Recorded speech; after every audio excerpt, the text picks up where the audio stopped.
On today's episode of Notable New England, Wicked Lite Bites highlights lighthearted news stories and happenings in each New England state. Then we're going to explore some of the innovative inventions made right here in New England. It's going to be a great show, so I hope you're going to stick around.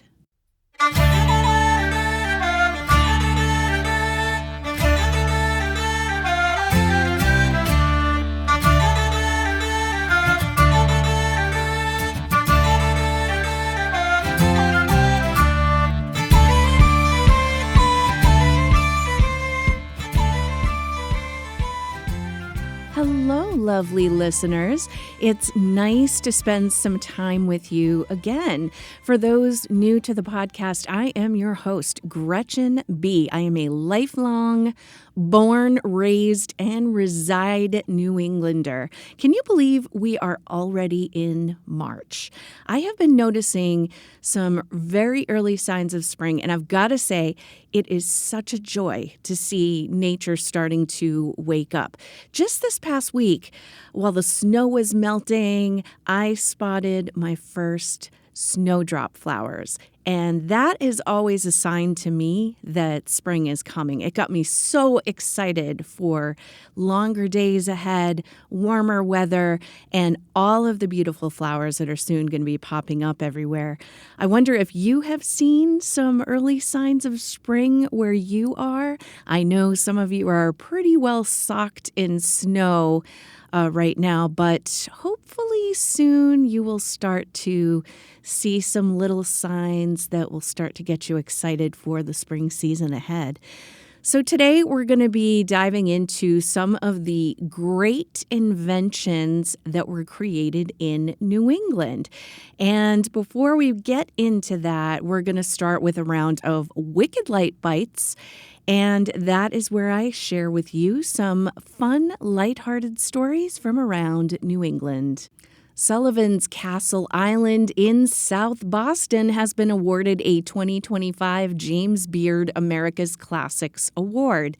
The America's Classics Award is given to local restaurants across the United States with timeless appeal and beloved in their region for food that reflects the character and cultural traditions of its community. This award was given to 6 restaurants across the country. Sully's received the award for the Northeast. Sully's was first opened as a hot dog stand in 1951 by Dan Sullivan. The James Beard Society had this to say about Sully's. Quote, "Every Bostonian has a story about Sully's, whether from working there after school as teenagers, having their sports team or fundraiser supported by Sully's, taking their children for some crinkle cuts like their grandparents took them, or simply enjoying it as a nostalgic seaside gathering place for locals. For transplants and visitors to Boston, going there has become a rite of passage." Sully's has officially opened for their 2025 season, so make sure you get over there and get your fix of hot dogs, smash burgers, crinkle cut fries, lobster rolls, and locally sourced fresh seafood. This story is courtesy of Mass Live. HGTV recently awarded Montpelier, Vermont as the most charming small town in Vermont. HGTV had this to say about why they chose Montpelier. Quote, "It's the smallest state capital in the U.S., but Montpelier, Vermont has a thriving arts and music scene, and it's rich in history and natural beauty. It's also home to the New England Culinary Institute, so visitors come for its diverse cuisine and fine restaurants. Wintertime brings snowshoeing, ice fishing, ice climbing, skiing, and other outdoor sports to enjoy." And a fun fact, did you know that Montpelier is also the one capital in the United States that does not have a McDonald's or a Starbucks? This report comes from Rin Velasco of USA Today Network, New England. Franklin Opera House, in cooperation with Franklin Footlight Theater Company in Franklin, New Hampshire, will present its annual murder mystery dessert show. It's called Murder at the Pie Auction, and it starts on International Pie Day, which is on March 14th. Audience participation is encouraged to help solve the crime and find the culprit in this funny whodunit.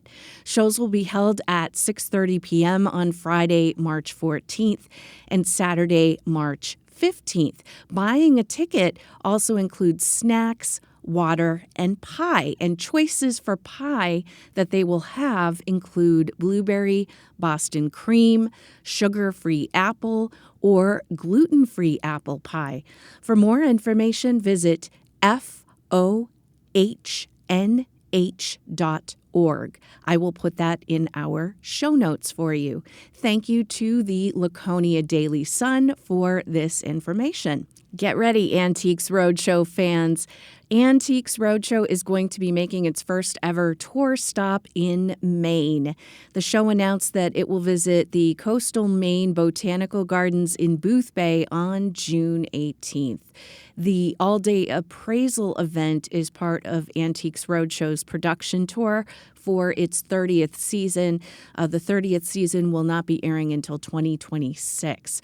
Quote, marking a milestone anniversary for a TV show, our Season 30 tour is made even more special by holding Roadshow's Booth Bay event at Coastal Maine Botanical Gardens.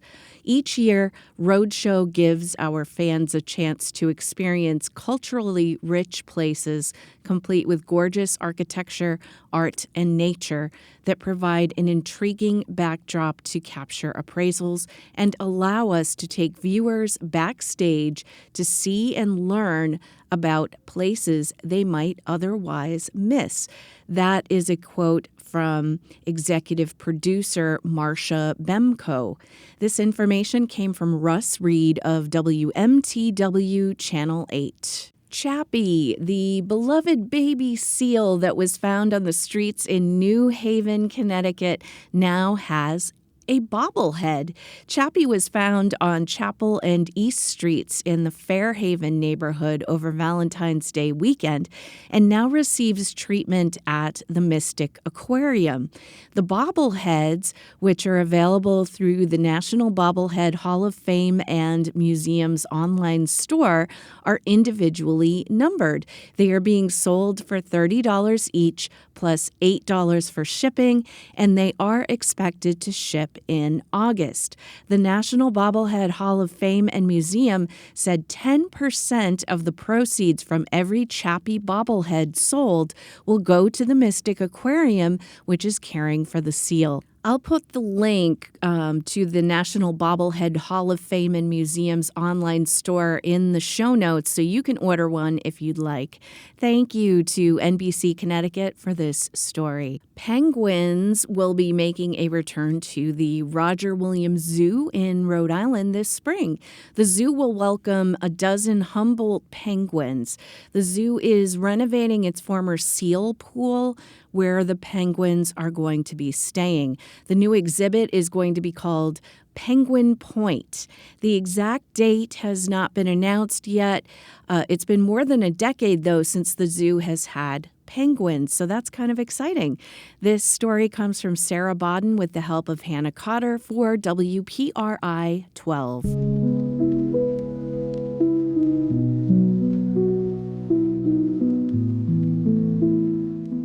After this quick break, I'll be back with stories about some of the innovative and cool things that were invented in New England. You're listening to Notable New England.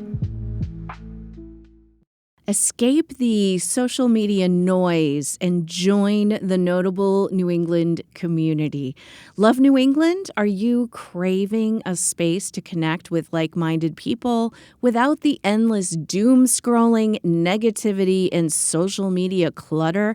That is exactly why I created the Notable New England Patreon community. It's a warm, welcoming corner of the internet where we can celebrate all things New England together. together. Think of it as a cozy virtual gathering place where we can share stories, hidden gems, history, talk about our favorite places, and build real connections with fellow New Englanders and those who love this region. Join for free access to public posts and be a part of the conversation. Want even more? Starting at just $2 a month, you'll unlock some very cool perks like early ad-free episodes, notable New England merch, and more. My mission with this podcast and community is to create a safe, engaging, and uplifting space. A retreat from the chaos of social media and the news cycle. If that sounds like your kind of place, come on over and join us at patreon.com/Notable New England. That's patreon.com/Notable New England. Let's build something special together. Can't wait to see you there.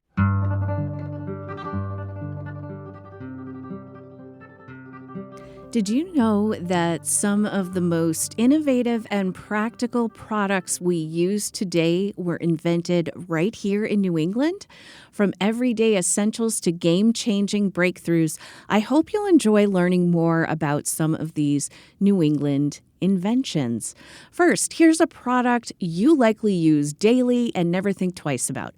The microwave oven. Did you know it was invented by Percy L. Spencer from Howland, Maine? He invented the microwave back in 1945 while he was working for Raytheon. He discovered its application in cooking when he was doing tests with a radar magnetron, and it accidentally melted a nut cluster candy bar he kept in his pocket to feed squirrels.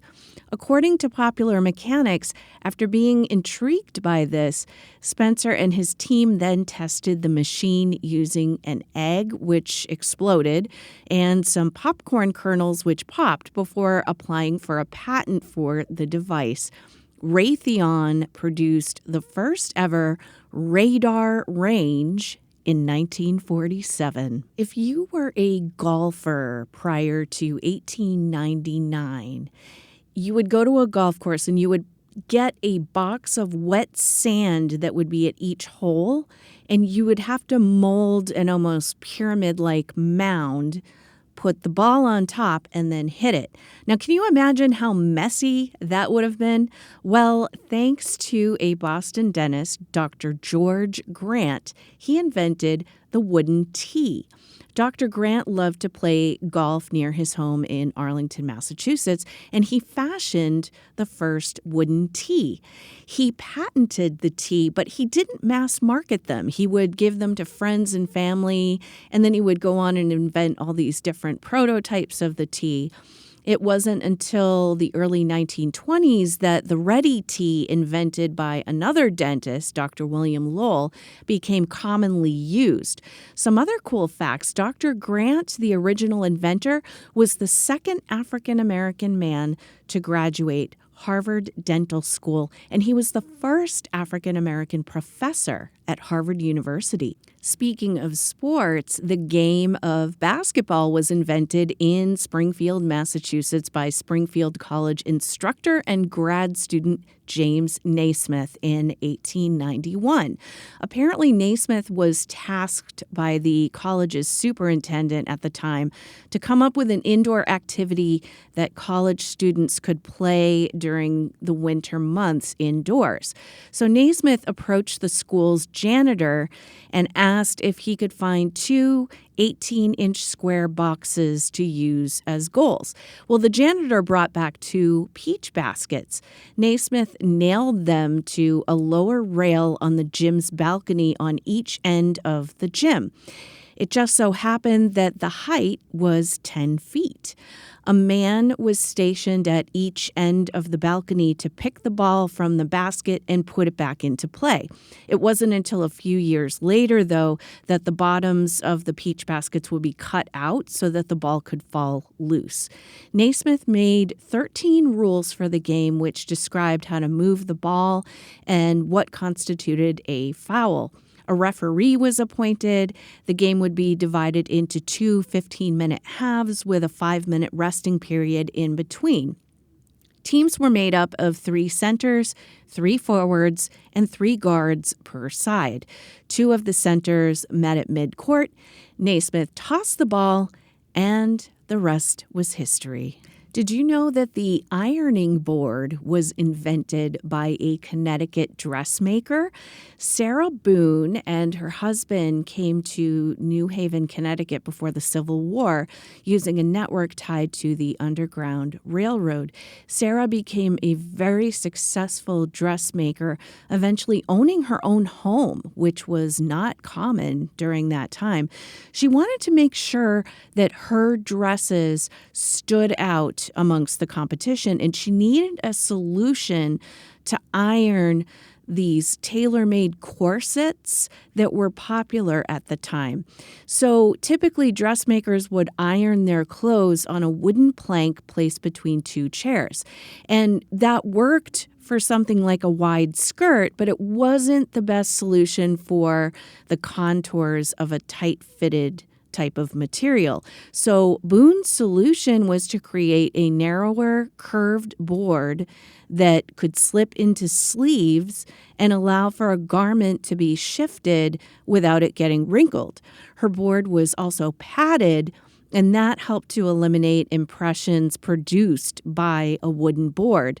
The board was also able to collapse for easy storage, and she patented her invention in 1891, becoming one of the first African-American women inventors. On May 5, 1809, Connecticut's Mary Dixon Keyes became the first woman in the United States to receive a patent. And it was for her technique of weaving silk or thread into straw to make straw hats that had a more attractive appearance. With her technique, the straw hat industry in New England exploded. She took advantage of a new law from 1790 called the Patent Act, which allowed, quote, any person or persons to petition for protection of their original methods and designs. President James Madison signed Keyes's patent, and First Lady Dolly Madison apparently was so taken by Keyes's invention that she wrote her a note to congratulate her for helping women in industry.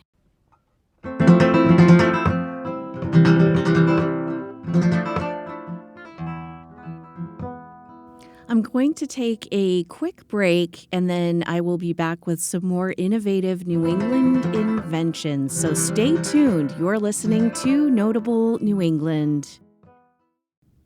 Love Notable New England? Help grow our community. Are you enjoying the podcast? Notable New England is more than just a podcast. It's a gathering place for folks who love the stories that make our region special. And you can help our community grow. One of the best ways to spread the word is by sharing a 5-star review on Apple Podcasts or wherever you listen. Your review helps new listeners find us and keeps the storytelling alive. Another powerful way to help: tell a friend. If you know someone who is a New Englander or who loves discovering new things, a simple recommendation goes a long way. Every share, every listen, every kind word helps strengthen our Notable New England community. Thank you for being a part of it. Let's keep building something special together.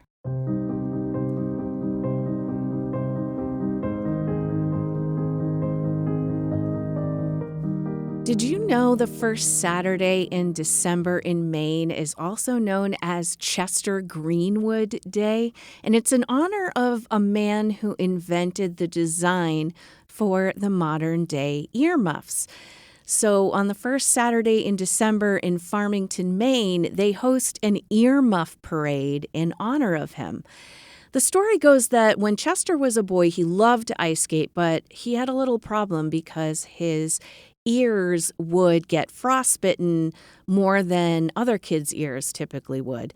And he was also allergic to the woolen hats with ear coverings that were popular at the time. So he had an idea, and he went to his grandmother and asked her to help him. He asked her to sew flannel pads onto the circular ends of a wire ring that would circle around his head. Now, over the years, he made improvements to this design. The wire was eventually replaced by bands. The pads became hinged so that they had greater pressure against the ear, and they were more portable. Within 10 years, he had built a factory in Farmington, Maine, and got 11 employees. They produced 50,000 earmuffs in 1883. In homage to his grandmother and her way of attaching the flannel pads to the first head wire, he employed local women to do the hand stitching at home, just like his grandmother would do. The protectors were machine-made. When World War I broke out, his factory provided thousands of troops overseas with earmuffs, and his factory was producing over 400,000 earmuffs in a year. According to patent agent Dennis Hasco of the Eaton Peabody law firm, quote, "There were earmuffs prior to that. It wasn't the first earmuff. It was just an improved one. What he actually patented was an earmuff component consisting of a metal band with a V-shaped hinge on either side that swiveled with the ear. It was just that swivel hinge that made Chester's champion ear protectors a better product." Leominster, Massachusetts was well known as a plastics capital in New England. At one point, there were many plastics factories throughout the city. Earl Tupper, who was born in New Hampshire but grew up on farms in central Massachusetts, was an avid inventor. When none of his inventions succeeded, he decided to take a job at a plastics factory in Leominster. In 1945, he was able to get his hands on some polythene, which was a plastic that DuPont had developed during World War II. He bought some molding machines and started experimenting, and in 1946 came up with an idea that he called the Wonder Bowl. And the Wonder Bowl had an airtight burping seal. In 1949, he received a patent for the burping seal and then opened a showroom in New York City and started to sell Tupperware in department stores. But it was slow to catch on. It was not until a divorced single mother in Detroit named Brownie Wise and her inventive marketing and sales experience that helped to make Tupperware a household name. It was Brownie who realized that home parties would be the perfect way to sell the plastic kitchenware. So one day in 1951, Brownie Wise had called the Tupperware company because she was going to complain about a late order, and she insisted on speaking to Earl Tupper himself. And she told him on that phone call that he should pull Tupperware out of retail stores and market the product exclusively through home parties. Tupper was intrigued, and he eventually decided to split the company into two divisions, where he would run the manufacturing side out of Leominster, and Wise would helm the sales division out of her home in Florida. She had since moved to Florida, and she would be the head of Tupperware home parties. Brownie Wise quickly became the face of the company, and she employed many women, many of whom had entered the workforce during the war, and they had wanted to maintain a bit of independence as well as the ability to bring some income in. Giving Tupperware parties offered a woman the chance to work and in many cases earn good money on a schedule she could control and in a setting that allowed her to maintain her role as a homemaker. So thousands of women signed on to be Tupperware ladies, as the sales representatives were called. And they sold as much Tupperware as the factories could produce. According to Lori Kahn Levitt, who wrote, produced, and directed the prize-winning documentary Tupperware, quote, Brownie gave women the chance to be a part of an organization that pulled out the stops and did everything first class. At extravagant annual jubilees, she was the generous person with prizes and praise. She recognized, indeed celebrated, women who got very little of either elsewhere in their lives, and they loved her for it. Sadly, Earl Tupper grew resentful of Brownie Wise's success and all the attention she was getting as the public face of the company. He also apparently disapproved of her emphasis on femininity, despite the fact that Tupperware was geared toward housewives. So the company was projected to make $100 million in sales in 1958, but Earl Tupper and his all-male board decided to fire Brownie Wise. Later that year, he sold the company for $16 million, and not one penny of that went to Brownie Wise. Wow, talk about a fragile ego, Earl Tupper. Did you know that diners started in Providence, Rhode Island? Walter Scott worked part-time as a pressman and typesetter. In 1858, at the age of 17, he decided to supplement his income by selling candy, fruit, and newspapers from a basket to late-night workers. He focused his business on people who would work the late shift because local restaurants back then would close at 8 o'clock at night. So his customers included newspaper workers and bar patrons in downtown Providence. And as he outgrew his basket, he got himself a push cart, and then he was able to sell hot coffee too. By 1872, his business was so successful, he quit his job in printing and started to sell food at night from a horse-drawn carriage parked in front of the Providence Journal office. This led to others to start similar businesses, leading to the birth of diners. Later, the horse-drawn carriages would be replaced by electric streetcars, and displaced streetcars would be renovated into eating establishments that we now see today as our modern-day diners. Ruth Graves Wakefield is credited with inventing one of America's favorite sweet treats, the chocolate chip cookie. Ruth worked as a dietitian, and she did food lectures after graduating from Framingham State Normal School Department of Household Arts in 1924. In 1930, she and her husband bought an inn called the Toll House in Whitman, Mass. And Ruth was famous for her delectable desserts. And one day, when she was preparing a batch of cookies, she realized she was out of baker's chocolate. So she chopped up a Nestle semi-sweet chocolate bar and added the bits to the dough. And she was hoping that they would melt when the cookie was baked. But the chocolate bits held their shape and softened to a creamier texture. These new cookies became really popular amongst her guests, and her recipe even got published in a lot of the newspapers all over New England, and Nestle received a huge boost in the sale of their semi-sweet chocolate bars.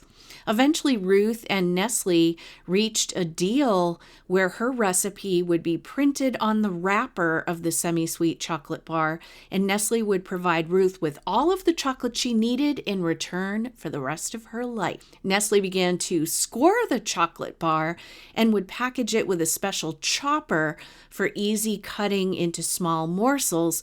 But in 1939, they finally introduced Nestle Toll House Real Semi-Sweet Chocolate Morsels. Today, the chocolate chip cookie is the official state cookie of Massachusetts. And just a heads up, May 15th is designated as National Chocolate Chip Cookie Day. I think every day should be National Chocolate Chip Cookie Day, okay? What about you?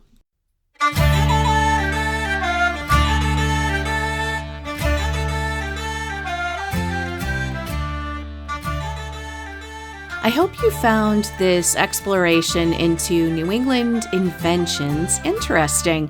Of course, there are many other inventions our region is famous for, so maybe we'll explore more of them on a future episode. Please make sure that you check out my show notes for all of the sources I used for research and for commentary for this episode. Notable New England will be back on Sunday, March 16th, so I hope you'll join me again. Until then, be good to each other out there. Show some kindness. You never know, it might make somebody's day. Be good to yourself too. I'll see you next time.